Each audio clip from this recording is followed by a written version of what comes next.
And I said, okay, you are IT experts. Who's IT? You are spanner boys and spanner girls for Google. Yeah, because you are not in control of the technology. So you may be doing things, you have said, oh, cloud. Who's cloud? Are you in control of the cloud? Hello and welcome to the Africa News Network. I'll give a very short story, which is taken from Hindu tradition. A young man who was a monk and had lived in a completely male society went to a guru and said, I have lived my life and I have decided to be celibate. And the guru told him, in order to make that decision, you must be released into the real world for 1 year. Then after that, you can come and tell me whether that is the path that you have chosen. So he went. And those of you who understand Hindu stories, they are gurus and they are sannyasi and sannyasins. So he went and for the first time met a girl. And he came back to the guru and said, I met another person, and when I greeted her, my body was abnormal. Then the guru said, go out and understand who she is. He came back after 1 year, he told the guru, I do not want to be celibate. And to me, armchair pan-Africanism without being tested is not pan-Africanism. And pan-Africanism is not about romanticizing things that are fossilized in the past. Pan-Africanism cannot be the things we used to do. Pan-Africanism must be the things that we do which are informed by our reality and informed by interaction through other civilizations. They are beautiful things that I see from India. I want them to be incorporated. Look at the whole idea of what we now call Ubuntu. Ubuntu is, we now say it is African, but it's from the isiZulu and Isikos. But we find something, you can find something that is unique to you. So I'm never worried. The only thing is, as long as you have your true north, you know that this is for the benefit of Africa, and you are agile enough. In my other life, I'm a martial artist. And one of my teachers in terms of his martial art philosophy is Bruce Lee and his system of Tao of Jire Kunedu. At one time he's asked, if you want to be a good fighter, what must you be? He said, you must be fluid. A good fighter must be fluid, must not be rigid. It must be like water. When water gets into a cup, it takes the shape of the cup. When it gets into a bottle, it takes the shape of the bottle. It can be solid, it can be gas, but it's still water.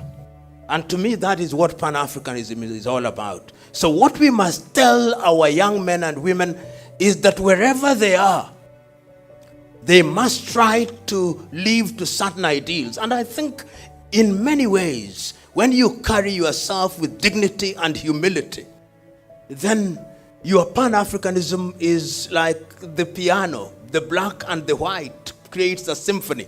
And those of you who are from South Africa must remember a man called Robert Mangaliso Sobukwe. Sobukwe said in 1960s, before the Sharpeville massacre, when there was the apartheid regime was at its height, he said, there is only one race, the human race. And I agree, but with different shades. And Pan-Africanism, therefore, can be infused. You are a child. One of the things that I encourage people, if you have a tongue, which we call mother tongue, history has now demonstrated that you speak other tongues better when you have mastered your mother tongue.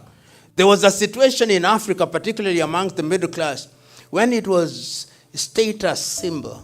When you tell your colleagues, when you are Muganda, you know, my child does not speak Luganda. He only speaks English. And I'm sure in French, the same thing. So we must have that pride. We must define what Pan-Africanism is. And it must not mean, one of the things that I find very annoying is that when an American, these foreign heads of state are visiting our countries, then we parade young boys and young girls in sisal and say that is our culture. Our culture must have changed. Unless we simply want to demonstrate this is what we used to do. But it doesn't mean that that is what we are doing now. Things have changed. So I hold the view that there is discourse for Pan-Africanism. Right now, through my own little foundation, we are beginning to found Pan-African institutes. We are founding one in Eden University in Zambia. We are founding one in Lukenya University in Kenya, and the Unity University in Hargeisa. And we are saying we want to define. We don't want to romanticize Pan-Africanism. We want to give it practical meaning. Will we make mistakes? Yes, we will. Will we be corrected? Yes, we will. 100 years from today, will it be richer? Yes, it will be. I hold the view that that is what we must do. Today, as I conclude answering your question, the whole idea of public lectures is dead in many universities. I remember at one time at the University of Nairobi when I was still teaching, I invited from Uganda one of the best constitutional legal minds in Africa, Professor George Kanyaihamba, to come and deliver a lecture. I had to go to classes to beg students to come and listen to him. To beg. And it happened to me again at the University of Nairobi when Wole Soyinka was at the university. I had to go running from class. I say, we'll give sodas. Which is what they used to give us when you are donating blood, you remember. Can you believe it? But you go and you yourself are university administrator. The whole idea of public lecture is about public discourse, because an academic must know that we can disagree. Is a competition of ideas. If your idea is superior, it prevails, and we disagree in an agreeable manner. Today, because we have lost the culture of debate, if you hold a different opinion, you become my enemy. Even in the academic field, you find somebody, you come in the morning at the university, you greet Professor Mugendi. The man is not replying. Why? Because we had a discourse. He says, and you ashamed me in public. How can an academic be ashamed? Because the idea that I hold today may be proved wrong the following day. So I think, Professor, that that is what we must do. And the rot, and you know these things, many of you, the rot is actually up to this level. I was talking at somebody's from Strathmore University here. We were holding a discussion about artificial intelligence at Strathmore University. And I said this. I said, I'm a disruptive thinker. And I said, okay, you are IT experts. Who's IT? You are spanner boys and spanner girls for Google. Yeah, because you are not in control of the technology. So you may be doing things, you have said, oh, cloud. Who's cloud? Are you in control of the cloud? Today we are all on website. Whose website? Who is controlling that website? A church here can be turned off like this. So in order, and this is the pan-Africanism that I'm talking about, let us appropriate that technology and begin to control it from Accra. The Chinese have done that. Weibo, TikTok. But we have not. We are still gleefully Google, cloud. You can be switched off like this. My Twitter account. That's not your Twitter account. Elon Musk sitting in Seattle can do it like this and you're finished. But what our IT at the university, I want to hear that there is a collaboration, because right now, Professor, you know, within East Africa, we have university, you vice chancellors meet, both in Kenya and in East Africa. In West Africa, it's the same. I want to hear that one of the things you are talking about now is IT. Because we are going into the fourth industrial revolution, the fifth industrial revolution, and we are talking artificial intelligence. But are we in control? Are we in control of the drone technology? We are just consumers without being in control. And curiously, I look at what is happening. China, for whatever it is worth, the only media that I watch faithfully is CGTN and CNC, to just understand. Within 30 years, these fellows have done marvel. You know, in my ethnic group, some people come from my ethnic group. If you had a shirt called Japan, which was Japan, it was the cheapest quality from Japan. Then if I said, your shirt is Korea, it means it was from Korea. That is in the textile industry. When I was alive, there was a time when the radio that we used and knew was Grundig. Today, tell me where there is Grundig. Nokia came, Samsung came. Look at what the Koreans have done. Look at what the Vietnamese. Vietnam by next year is going to produce more coffee than Kenya and Uganda combined. Vietnam. I tell people sometimes morbidly, look at your undergarments. They are made in Vietnam. And when you go to eat today, look at your toothpicks. So, this is particularly, as I conclude answering that question, is in this area of artificial technology, really we must take charge. If we don't take charge, because there's no going back, the only question, who is in control? The Indians now are amazing. You go to India and you see what is happening at Indian university, both in that sector, because technology is controlling everything.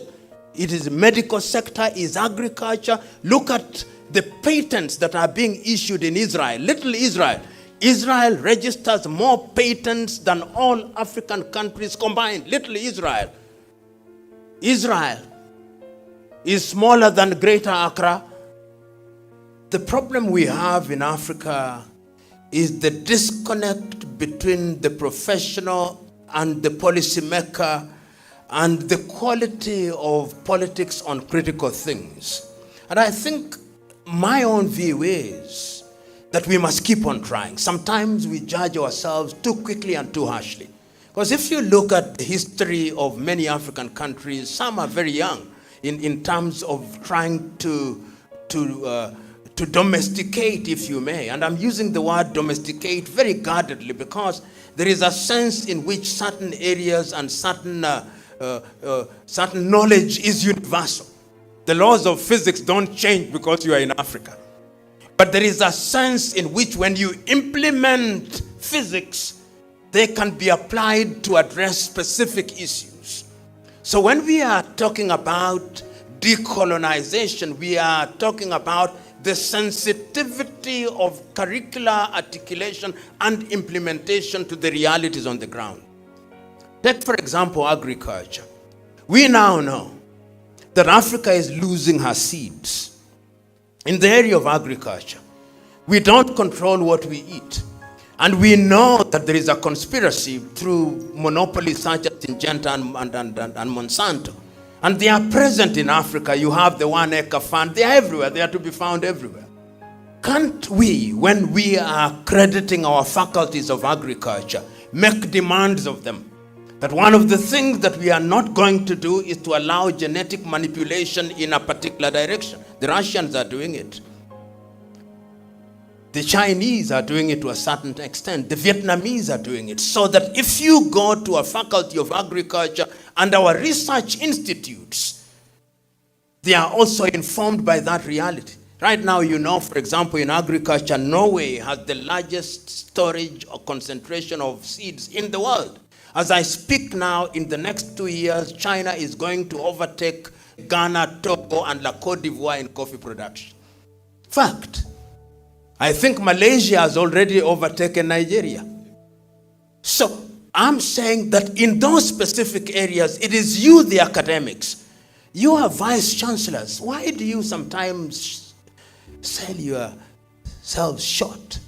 Keep on making noise. Keep on making noise. Don't surrender. Don't think that you have not achieved them. It's chipping it slowly by slowly. And I think that regulators, and there are regulators here, who in that specific area of agriculture you can now begin to inform. Look at the area of management. There is nothing that annoys me most. I don't know whether there are accountants here. If there are accountants here, you hear at the end of every meeting that we have read your books. They are now conform with universal standards. Whose universal standards?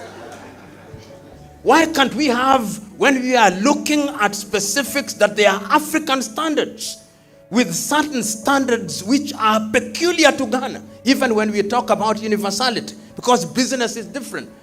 But African governments have their books of accounts being examined by Price, Cooper and Waterhouse, Deloitte and Touche, Ernst and Young. Not Boateng and Boateng.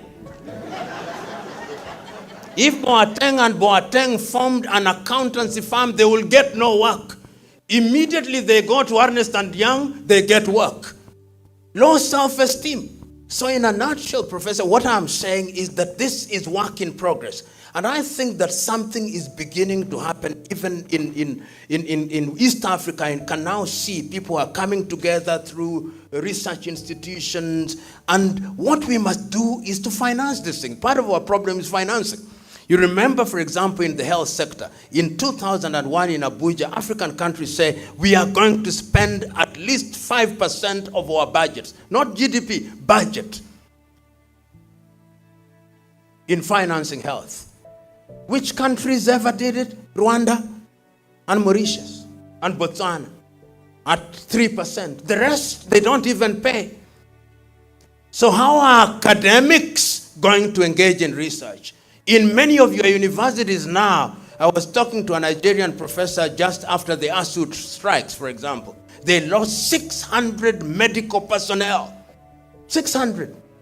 As freshly baked graduates going into Australia and Canada, after you've trained them, they just walk into the theater there and begin work. Meanwhile, maternal mortality is alive and well. All the diseases that we thought we had eliminated are coming back.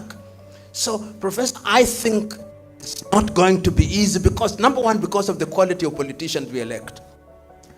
Yeah, that is, our problem is actually that.